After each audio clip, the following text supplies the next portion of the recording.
yeah, I'm super pumped to chat to you guys. Yeah, you've been doing a lot of good stuff for a long time, and yeah, it's never kind of lined up, but now obviously with this Anthrax tour coming along, which which is exciting, but it's not really. I'm more interested in about you guys and what you've been doing. Um, how the heck are you anyway?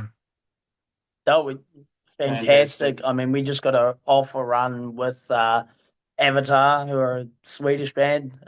So we did a month and a half, give or take, in Europe with those guys, as well as a month and a half in the US prior to that. So Wow. it's basically been our lives. The last kind of 6 months has been touring with these guys.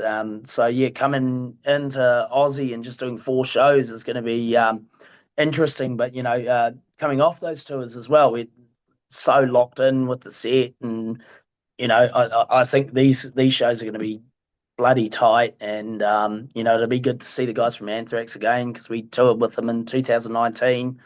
Back when we were still kids. I mean, I would have been 19 years old. Lewis would have been 17. Yeah. So yeah, seeing them again in our 20s and seeing kind of, I guess, how far we've come as a band is going to be quite cool. And I guess yeah, it's Didn't you even do? Sorry going to to be a fun interrupt you. time.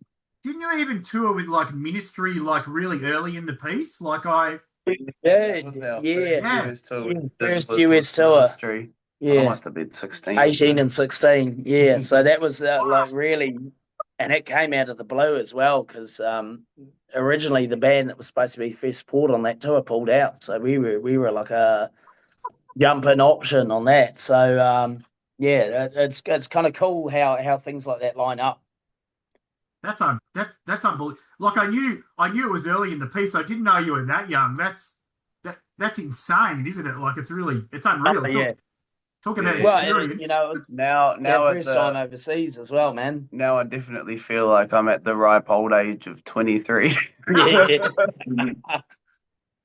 Dude, you're a veteran now, so Yeah. Yeah.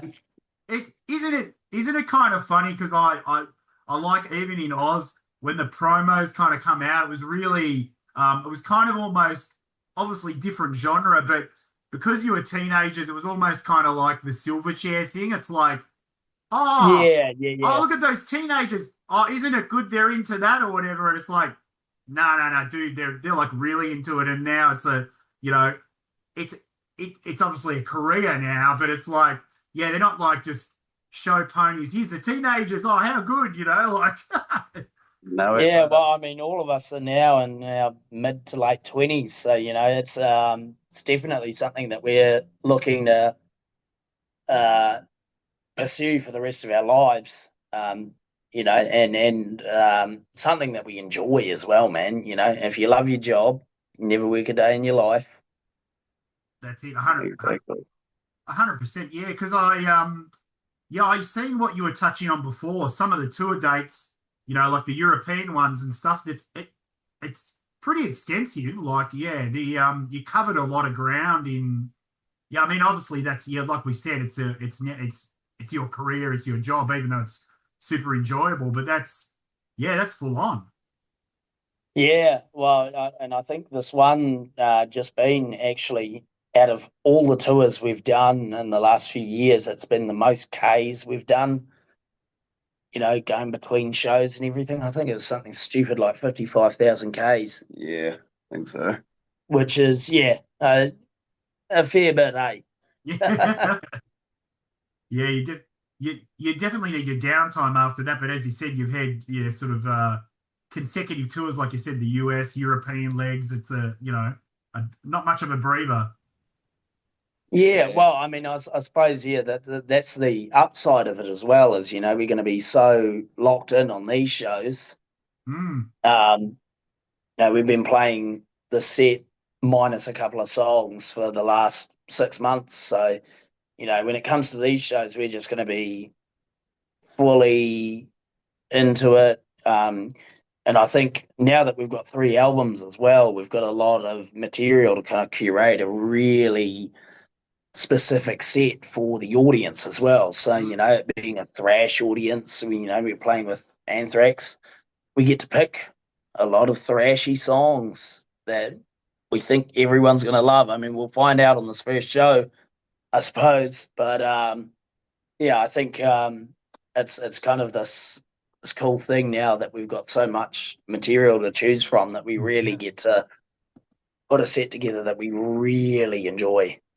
Yeah, I was going to say, and I've seen some of the live footage and stuff as well, and I know, and I know the albums as well. So it's not, you're not going to be sort of struggling to pick it. Fingers crossed.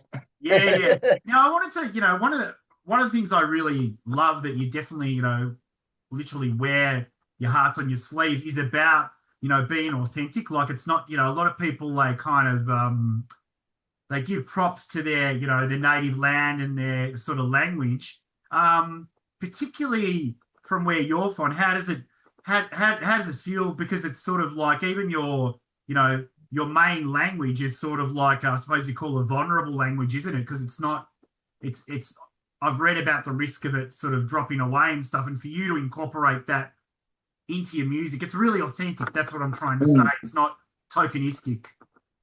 Yeah, well, I mean, Lewis and I, when we started our schooling, we went to what in New Zealand is called Kura, which is a Māori immersion school. And obviously our father's Māori, and we were brought up Māori. So, it makes sense for us to be doing what we're doing. And yeah, I mean, you're talking about the language being, I suppose, in danger of dropping off. And, it feels good to be part of something that's possibly going to be changing that. I think about 3-4% of New Zealanders actually speak Te Reo Māori. So if we can make any sort of change as a band, that'd be a good fucking day. Yeah, really good day for us. Yeah, I think it's fantastic because musically it works. Like, you rock out when you hear the songs. Some people, they use a little bit of the language, maybe in a chorus or something, but even like, it's really, and it definitely comes across in the videos as well, which is stunning. They're just stunning. I love it. It's so, you can tell it's really thought out and it comes from a good place. But yeah, I think it's fantastic. It adds to all the layers that you've got into it anyway. Yeah, well, and I mean, it's, I guess one of the questions we get asked a lot is, whether we're going to obviously keep doing stuff in Te Reo Māori, which is obvious, absolutely. But, as a band, I feel like we're almost leaning towards going more in Te Reo Māori than in English. Like, if we're going to write a song with English lyrics, it's still going to have Māori context in it because it's something that we feel really makes us who we are as a band. Yeah. That, and even with the kind of songwriting and everything behind it, we're using, I guess, a lot more kind of traditional Māori songwriting, and drawing from that as inspiration as well. Yeah. I mean, look at that. The band. I think that Mongolian band, is it the Who? The Who? I think they're called. Yeah. I mean, look at that. Like, I remember, I've seen them twice in Australia, and you're just blown away. And it's like it's crossing those barriers, and like you just, you don't have any sense of what it's about. If you're sensible, you'll look up the lyrics and see the the context and stuff. But that was just they had the crowd in their in their hands. They rip, man. Yeah. It's pretty amazing. That's and so how do you feel the albums are progressing? Because it's obviously, particularly as you've kind of gone along over the 3 albums, it's definitely got heavier, but it's got that melodic element to it as well. Yeah, well, I mean, this album that we just released, well, I say just released, it's been a year now, but it was obviously the first album that Tūranga was actually a part of the writing process as well. And him joining the band has been something quite different as well, because he's the first person to be in Alien Weaponry with, I guess, a formal music training. Yeah. He's got kind of you know, he started playing piano, and you know, he reads music. He's got quite a bit of an understanding of, I guess, the more technical side of music, right? Whereas me and Lewis are very much I'm a very feel loose based. goose. I Yeah, hear what sounds right, and yeah, I hear what Yeah, doesn't yeah, yeah. sound. And yeah. No, and you know, it's been really interesting having Tūranga on board on this album as well, because he's, I guess, able to kind of analyze what the band has done previously as well, and gone, well, you know, you guys do this, and we go, oh, really? Do we? Well, that's why it sounds good. Yeah. So, you know, it's really interesting having Tūranga as that third member now, and so we're actually looking to start writing our next album pretty soon. And I think after writing this album, it's going to be a much smoother process, because this album was very much figuring out how the three of us work together. Yeah. That's it. And this album that we're going to write now is going to be, we know how we work together. Let's just fucking do it. Yeah. That's it. Yeah, where the parts go. I mean, it's definitely. I think it's definitely got a bit more punch to it. I would say, like, it's definitely. It's not. It's not a departure of what you've done before, but it's. Yeah, it's more punchy as well. So, and pretty well received. I've got to ask about the Randy Blythe thing, because that's a. No, How yeah. did that come about, and did you give him the kind of references, or what, how did that work? Because his vocals are pretty raw on it, but what kind of guidance, or, Well, I'll tell you what. yeah, we gave him two options, right? It was like, we've written some vocals that you can sing, or if you want to write your own vocals, feel fucking free, because yeah. he's an amazing lyricist, right? Oh, And so, yeah, he said, no, I'll write my own vocals for it, and I'll put it on. And yeah, like all those verses that he did, plus the little talking section, yes, yeah. phenomenal, man. Like we heard it for the first time, and I was almost crying. I was like, holy Unreal. fucking shit. You know, that ain't no way we just got Randy Blythe on a song. Yeah. And you know, and it being such a, because you know, he's got such an affinity with Aotearoa as well. You know, like you know, I'm sure a lot of people know he's quite a history buff. He's very interested in native rights, and you know, the stories that make up a lot of the indigenous populations around the world. So he actually recorded all of the vocals holding a taiaha, which is Ah, what most people look at and call it a spear, but it's a yeah. Maori weapon. And yeah, like he was well into it, and yeah, it was He didn't. felt He like it got was the all the perfect choice, actually. pronunciation Yeah, perfect on the first take, but we didn't have to coach him on anything, man. yeah, He's a Wow. yeah. yeah. Honestly, it felt like he was the perfect person to have on that song. You know, and you know, yeah. I don't even know what to say, man. Yeah. I mean, he's such. It's so Yeah. good, man. It's Lewis's favorite band, Yeah. one of my favorite bands. And yeah, as a lyricist, as a musician, nothing but respect, man, and just so stoked that he was able to do that and make it happen. That's unreal, because like you said, he's amazing artist, really articulate guy, and really switched on, and Yeah. he's really, his heart's always in the right place. There's no, he just doesn't give a shit. I think because he's kind of got that punk rock background as well, so he's really and a killer new album. That new album is just like Oh there's yeah. no stopping him, you know what I mean? So yeah, I think that's incredible. What a match. Yeah, definitely added a lot to it.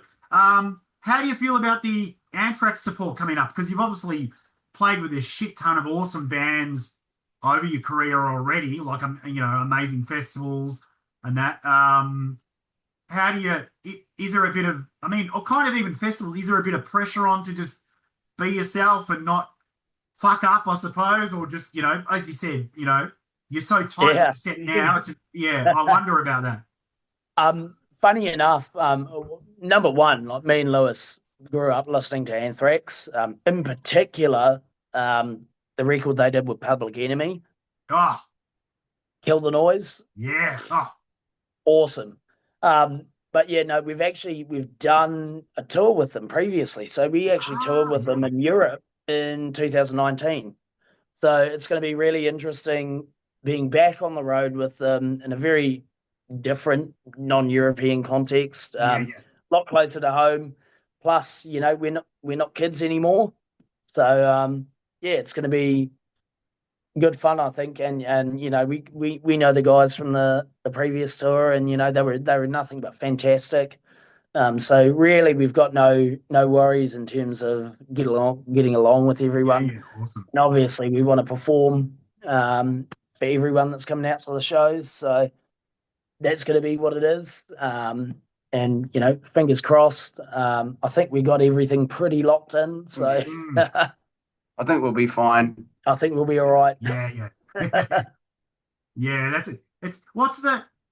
I mean, what was the biggest moment so far that's been the biggest pressure point? I mean, obviously, besides, when you're young and you hit that big stage the first time, everyone gets the nerves and stuff, but what's some big nervous moments for you? Like, obviously, there's, obviously big, huge music fans and then, musicians on the stage.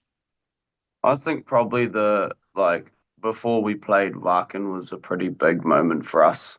Yeah, It must have been 2018. 2018 in Germany, man, and it was something that we'd been striving for the past 10 years. And yeah, we're going to play at Wacken, and we finally did it. It was a great show. But obviously, it's something that comes up, I think, all the time in interviews now, as a kind of a pressure point or something that's been difficult for bands lately is over COVID. I hate to mention it, but it fucked some shit up for a lot of bands. But in a way, it's weeded out a lot of the bands that didn't have the pull through, and getting through that as well has been a really really great thing for us. We know we can survive that. So as a band, I think we're basically sorted. So long as we keep doing what we're doing, it's going to be good.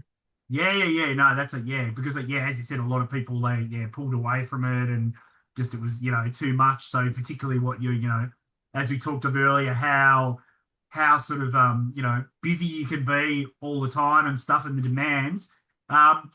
What's it like playing in Australia? Because obviously it's not too far from home. Has that always been reasonably easy and well received? Yeah, I mean, we've always had real good shows in Aussie, like awesome crowds. People go fucking crazy over here. Lots of them Aussies coming over. Yeah. Which is it does feel like a little bit of a home away from home when we play over here, and it's nice, man. It's nice, and it's good to see that people really, almost in a way, I would say, because we've got a lot of Kiwis showing up to the shows and they feel at home at the shows. It almost feels more at home than some of the shows we do back home. Wow. In a way, you get people who are really missing it, and they come out to the show just to get a piece of home. Yeah, exactly. And you end up really getting into it. Yeah, that's amazing.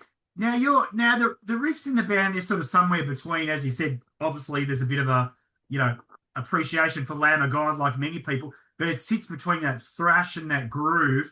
Then obviously with that kind of cadence of the Maori culture as well.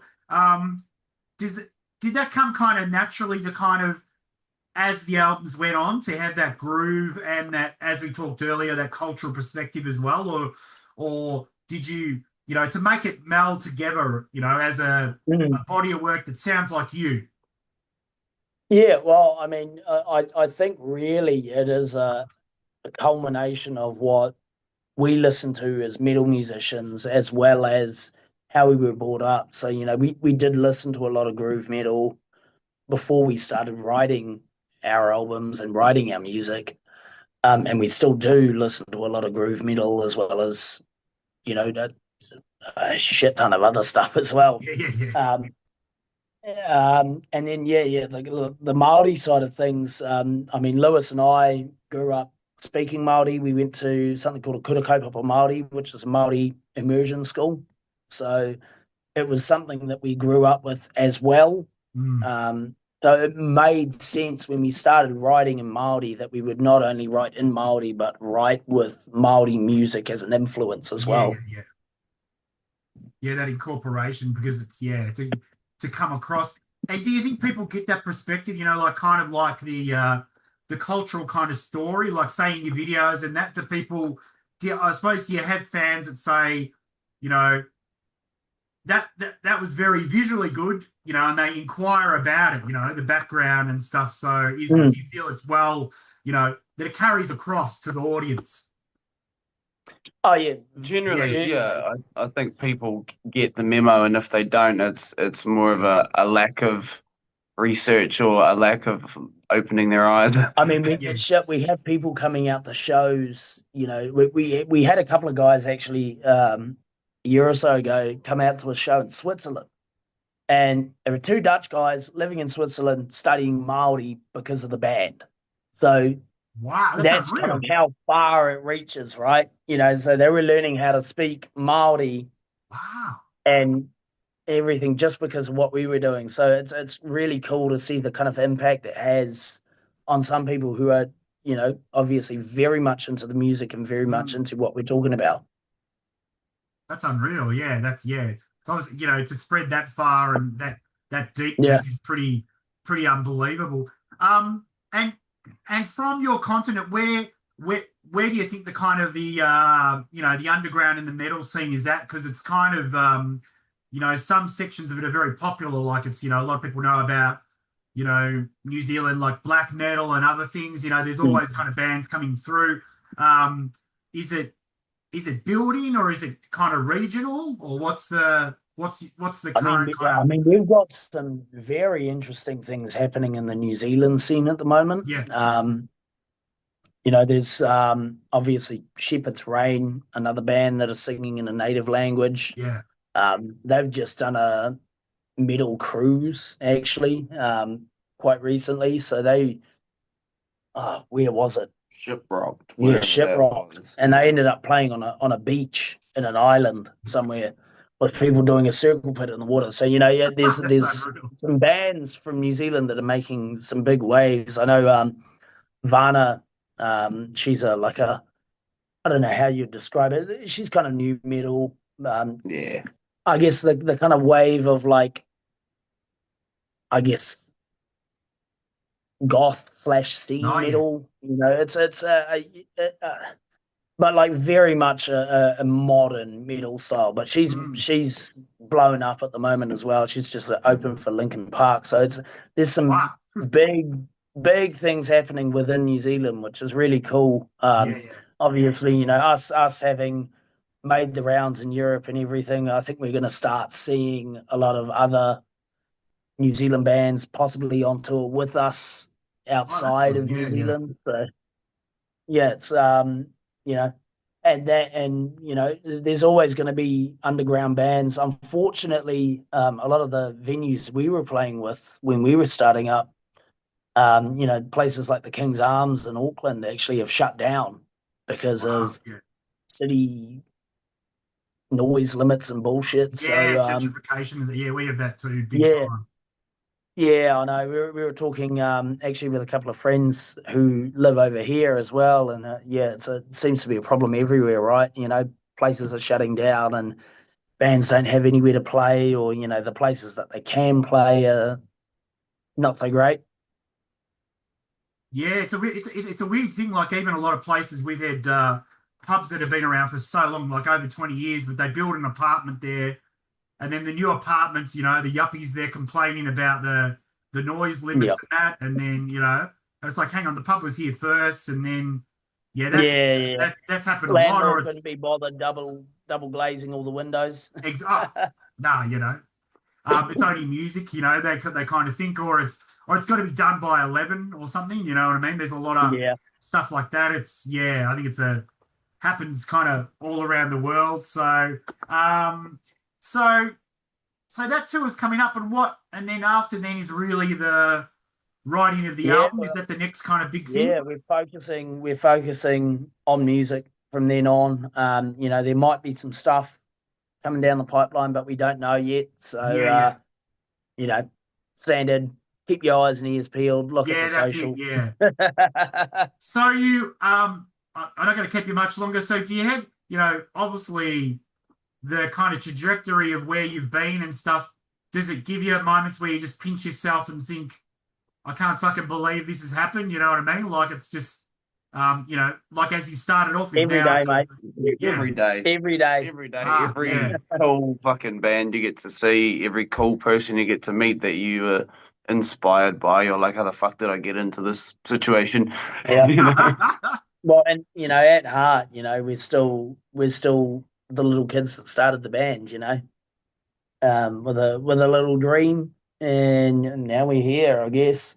Yeah. Hopefully not too jaded. No, not at all. And like you said, it's funny because particularly if I think one of the biggest things is if you're a band you're a fan of, say like Anthrax or whatever, and then well, this is the second time you're touring with them. You're just going, hang on a minute. I used to listen to these as a really young bloke, and now we're supporting them. It must, you've got to have that separation to say, I gotta keep my fanboy shit to the side, just 100%. Definitely a game of figuring out how to be chill in a backstage environment, because sometimes being that guy is not always appropriate. No.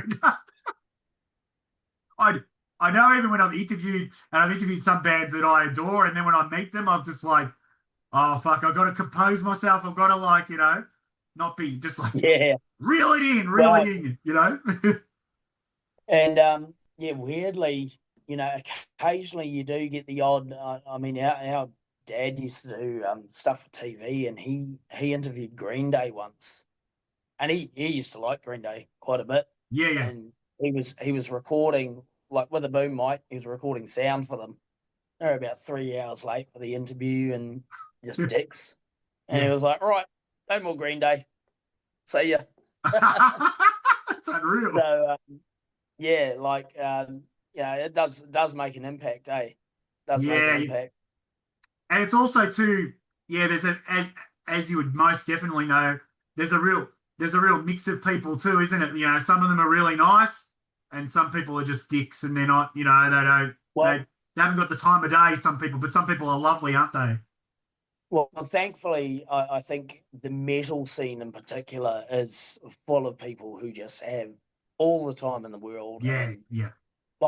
Even we played a festival a couple of years back in Florida, and Metallica were playing there, and we Tudor actually bumped into James backstage without even knowing, and had a good little conversation with him, and just such a normal dude, down to earth. And most metal musicians are just that, the fucking chill people, man. They want to just shoot the shit. They don't want to just be, they're not interested in that persona, are they? No. Nah. So my last question: if the band ended tomorrow, which it won't by any stretch. No. I'm not being apocalyptic. What's the one thing you want people to remember about your band? I know, easy question, yeah. This beautiful face. For sure. No. Honestly, just keeping true to who you are and keeping your language, whatever it is, alive. That's awesome. Yeah. I was thinking that. For me, yeah. Yeah, that's unreal. Well, look, I'm stoked. Can't wait to see you guys play in Oz again. It'll be unreal. And thank you so much for your time. And you're just very open about what you're chatting about. So I love it. It's easy, So, and thanks for your body of work. It's unreal. Appreciate it. I appreciate it, man. All right. Take care. Thanks for your time. Thanks again. No worries, Cheers. mate. Take care. We'll see you at the show. Yep, for sure. See ya. Take care. See Cheers. ya. Bye.